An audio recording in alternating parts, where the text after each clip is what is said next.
Alright, look. You're gonna go to jail for battery on a household limit. But also, guys, like, that's his words against mine. I get it, ma'am. And my daughter did not even see me punch him. She wasn't in the room. On October 26, 2025, officers responded to a domestic violence call where conflicting accounts would test the probable cause standard. The legal question: when physical contact is admitted but characterized differently, where does battery begin? Hi. Hi, how are you? My mom locked herself in the restroom. So Okay. And Dad? Dad? he's in the room cleaning up. She kind of threw everything everywhere.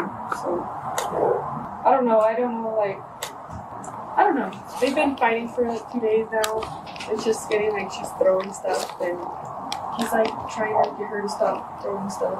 It's just. Can you get one of them to come out here and talk to me?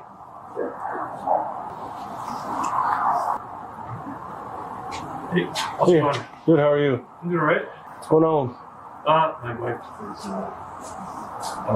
came in and hit me in the face and started throwing all my stuff everywhere, so I don't know what's going on. You mind explaining to me a little bit more? About what? She hit me in the face and started throwing all my stuff. Right. I mean, just more details about exactly what's going on. She's mad because she told me to go out with some friends last night, so I went out with them. I came back, she was upset, and then she left, came back. I was in the house, I was cleaning out, going through my records, and then she came in and said, F this is how this is going to go. Hit me in the face, pushed me out of the chair, and started throwing my shit everywhere. How did she? Your wife real quick? No, just come down here, please. He can come inside. That's a going. There's no reason for He can come inside. I want you to come inside so he can see that it was just things thrown. Please come inside, sir, if you would like. Come inside, sir. Come sit down. Come inside. Where did she go upstairs? Yeah. Can I talk to you away? Oh, yeah, she's 18. She's in the house. Yeah, so, sir, I mean, so what we need is a conversation without you two being right next to each other. Is what we're need. I can just show you the. Yeah. Just make sure I'm not making this up. I'm already trying cleaning it out. Ripping all these drawers off. I had this on the bench. She just took this and tried to throw it. Destroyed my restroom.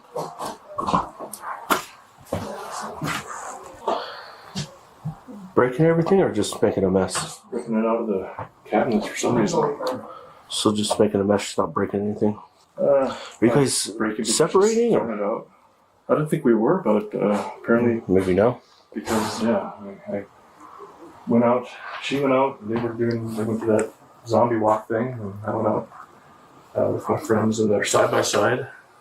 We were at the pizza place, had a couple of beers, and they showed up there, and she got upset. We were in a booth with a group of people, just talking, and then we left and went to the So desert. then she showed up to NYP? NYP is, I'm assuming, one. Yeah. So she with the kids and her friend. Okay, and then caused a scene there. No, this was last there night? was no scene. Oh, okay. Yeah, it was. So everything was fine last night? Yeah. And then I went out, like I said, decide which was the plan. I didn't even want to do it, but she's like, tell him to never call it, go out with them. I said, I didn't really want to, but okay, I called him. So I went out with them, and then I came back. I guess she called the cops last night, too, for some reason. Okay. I wasn't even here. I come home, and then she threatens, I'm going to call the cops if you don't leave. So I left and went to my in-laws. Came back this morning because she wanted to talk, and then we talked. And then she said that I was going to leave. And I was like, well, why am I didn't do anything wrong. I'm not going to leave. So then she left, and then, like I said, she came back, and then all this happened. So, you mind if I look a little closer to your face, just so I can see if you're bruised or cut or? Yeah, she hit me in the face here. I mean, so yeah, it's right here. No, I don't see anything. I'm not saying it didn't happen. Yeah, no, I'm just I'm saying for some type of. It wasn't an open fist. I was just sitting here going through these records, and I just looked up, and she came in and just hit me, pushed me like that. I was trying to just push my shoulder or what, but she hit me in the face. So, yeah. So I don't know. Can I get an ID from you? Is that it right there, possibly? Sure. No. Yeah, then she's just threatening. This is how it's gonna be now. This is how it's gonna be. That's what she keeps telling you? Yeah. Meaning what? Just destructive? I guess, apparently. I don't know. I'm not sure what I did wrong. How long have you guys been together? It will be 20 years in November. I guess we're not going to make it that far, I guess. Did you at any time grab her or touch her or anything like that? No. So she's not going to have a statement that... Yeah, I didn't even put my hands up. I just let her push me around. I mean, you see, I'm 230 pounds. She's like 150 or whatever. So I'm not going to raise my hands to her. Okay. There's no need. She can't really hurt me. So I got you. You're on drinks. Alright, give me one quick second. What your daughter say here? I just moved first. What do you have?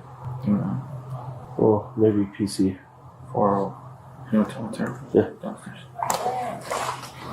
And then just real quick, what's your name? Is Isabella on the phone? Isabella? What did you see? So I heard You them want to please yelling. go outside? Okay. Can you tell us out here?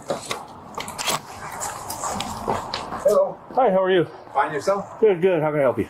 No, this is my daughter's house. Your daughter's house? Yes, okay. sir. Do you mind just hanging tight in your truck for us and just yeah. give us a minute, and then whenever we're wrapped up, we'll let sir. you know? Appreciate you. it. Thank you. Everybody's okay and safe. Oh, good. Just so you know. But just give us a minute. Thank you. Yeah, appreciate you. What did you say to something?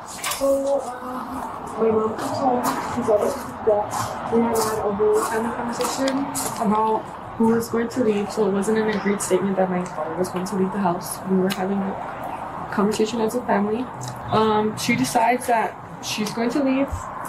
She grabs all of her stuff, takes it, goes. I don't know where she went.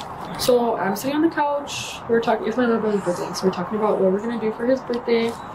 Doing my homework, and then she comes in, busts in the door, goes straight to her room where my dad is. She starts arguing. They start arguing with each other. I immediately go over there, like from the couch to the room. The door is locked, so I unlock the door. I walk in, and my dad's like, "Your mom just punched me. Your mom just punched me in the eye." I look at his eye, it's visibly red. So I asked her, "Why did you put your hands on my dad?" And she's throwing stuff, there's stuff everywhere. Throwing stuff off the table, throwing stuff out of his bathroom, throwing the bedside table. So I said, like, "I'm gonna call the cops on you. You're being, like, stop. Just stop." It was a threat at first. Then she continued to throw stuff, get angry, like push my dad out of the way, so she's just throwing. I think there's going to be PC for mom. For mom? On dad? Huh? On dad? Where's she? No, mom on dad. Yes. Oh, where's she? Where's she at? She's inside the kitchen right now. He's in the bedroom over here, upstairs. Oh, so they don't have nothing to do with it? No, they just pulled up right now, right whenever you got here. They're family of the wife. I told them just hang tight over there. Give us some okay. just conduct this investigation. Cool. Officers separate the parties immediately. The husband reports being struck in the face and pushed from a chair. The wife locked herself in the bathroom. Under domestic violence protocols, officers must conduct individual interviews to prevent contamination of statements and assess credibility independently. The husband shows visible property damage, but no facial injuries. Under battery statutes, injury severity is not determinative of the offense. What matters legally is whether intentional, unwanted physical contact occurred. The absence of visible marks does not negate probable cause. The wife provides her account. She admits physical contact, but characterizes it as poking his face to make him look at me during our argument. So essentially what she just told you is what I got from Dad. I don't see any major redness or anything like that, but it sounded like she was telling you that she did. Yeah, so she said that, I guess it started last night or whatever, because he was at a bar with some girl. Yeah. She caught him, whatever, carried over to today, and he showed up.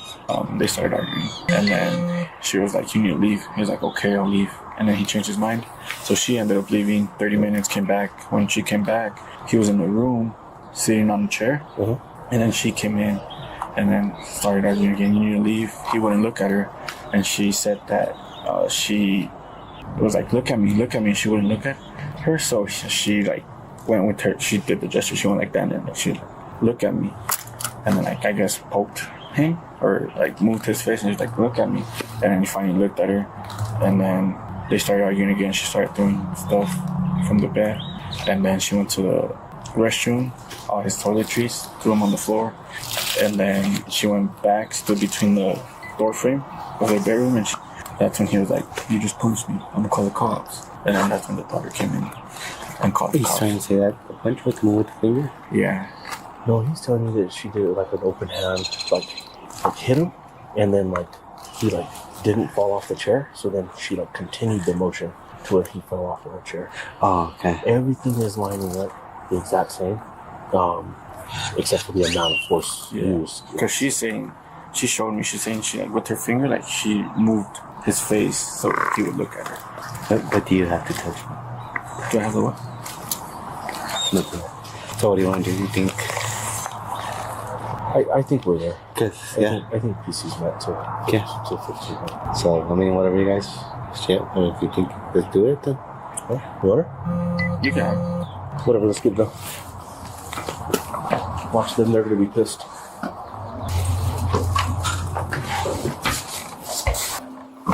Alright, man. You're gonna go to jail for battery on a household member. You wanna stand up for me? Hands behind your back, please.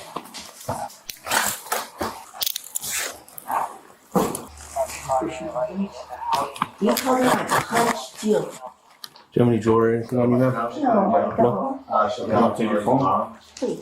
Switch your phone? Yeah, that's fine. Like I said, it's going to be seeing if you want to go to court or not. If it's on your choice to pursue charges, we have to do it. Cool. Just prior to you be down the stairs. You have a bunch of family out here. Okay, that's okay. Yeah, I called my dad too. I was like, Dad, he said I punched him. You can look at my hands. I said, Dad, I didn't punch him. But listen, I poked him in the eyeball. He's done worse. I'll let them come to the vehicle and talk to you at some point. But right now, they just need to stay away from us, okay? No, yeah, that's cool. Dad, I don't even need to stop. That's okay. But also, guys, like, that's his words against mine. I get it, man, but Okay, with poked him the in the evidence and eyeball. the statements that we have, it's And my daughter did not even see me punch him. That's she wasn't in the room. I got you.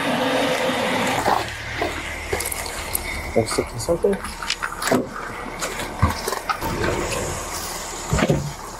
Oh shit! You okay? That hurt? Oh yes.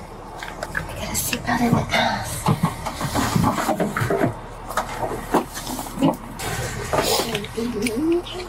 What's that? Do you really need handcuffs? I'm not. I believe Okay. you 100%. I don't have a choice, though. Bye. This admission is legally significant. Under California Penal Code Section 243E1, Florida Statute 741.28, and Illinois Statute 720 ILCS 512-3.2, domestic battery requires intentional, harmful, or offensive touching without consent against a household member. Her own statement satisfies all four elements.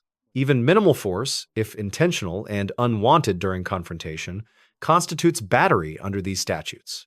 Officers now apply the probable cause standard established in Maryland v. Pringle, 540 U.S. 3662003, and Illinois v. Gates, 462 U.S. 213, 1983. Probable cause requires facts and circumstances sufficient to warrant a reasonable person to believe a crime was committed. This standard is significantly lower than proof beyond reasonable doubt. Officers have 1. Admission of physical contact from the alleged perpetrator. 2. Victim report of assault. 3. Independent witness testimony from the daughter. 4. Visible property damage consistent with a violent altercation. These factors collectively establish probable cause under the totality of circumstances test. Many jurisdictions have mandatory arrest provisions in domestic violence cases under Florida Statute 741.29 and similar laws in other states. Once probable cause exists, officer discretion is removed to protect victims. The wife protests. That's his words against mine. This reveals misunderstanding of the legal standard. Probable cause does not require certainty about who tells absolute truth. Credible allegations, corroborated by admissions and circumstantial evidence, are sufficient under the reasonable person standard. The arrest is made for battery on a household member. Officers acted within Fourth Amendment constitutional bounds and followed proper domestic violence protocols. The responding officers receive a grade of B+. They conducted thorough investigations with proper separation of parties as required by best practices. Patient de-escalation when the wife was uncooperative, proper examination for injuries, and collaborative decision-making on probable cause demonstrated professional competence. Minor improvements. Earlier complete separation and more detailed on-camera documentation of specific statements for court purposes. The wife receives a grade of C-. Her admission of physical contact, regardless of characterization, provided direct evidence of battery under applicable statutes. Property destruction escalated the situation. She misunderstood that demanding someone leave a shared residence does not authorize use of force absent a court order or restraining order. The husband receives a grade of B. He reported the assault, cooperated fully, and provided consistent statements throughout the investigation. However, refusing to temporarily leave when tensions peaked, while legally justified, missed an opportunity to prevent the physical confrontation through voluntary de-escalation. Key lessons. First, under Penal Code 240, 3E1, Florida 740, 1.28, and similar statutes nationwide, any intentional, unwanted touching during an argument can constitute domestic battery. Force level does not determine if a crime occurred. Second, admitting physical contact to officers, even when minimizing it, provides evidence against you. Exercise your Fifth Amendment right to remain silent or request counsel immediately. Third, in shared residences, neither party can forcibly remove the other without court orders. Demanding someone leave does not create legal authority to use any degree of force. Fourth, probable cause under Maryland v. Pringle requires only reasonable grounds to believe a crime occurred, not certainty. Officers need facts warranting belief, not proof beyond reasonable doubt. Finally, de-escalation saves lives and freedom. Temporary separation, even when not legally required, often prevents situations from becoming criminal cases with permanent consequences. Let us know what legal topics you'd like discussed in the comments. Thank you for watching, and check out our second channel, Street Law, for more content.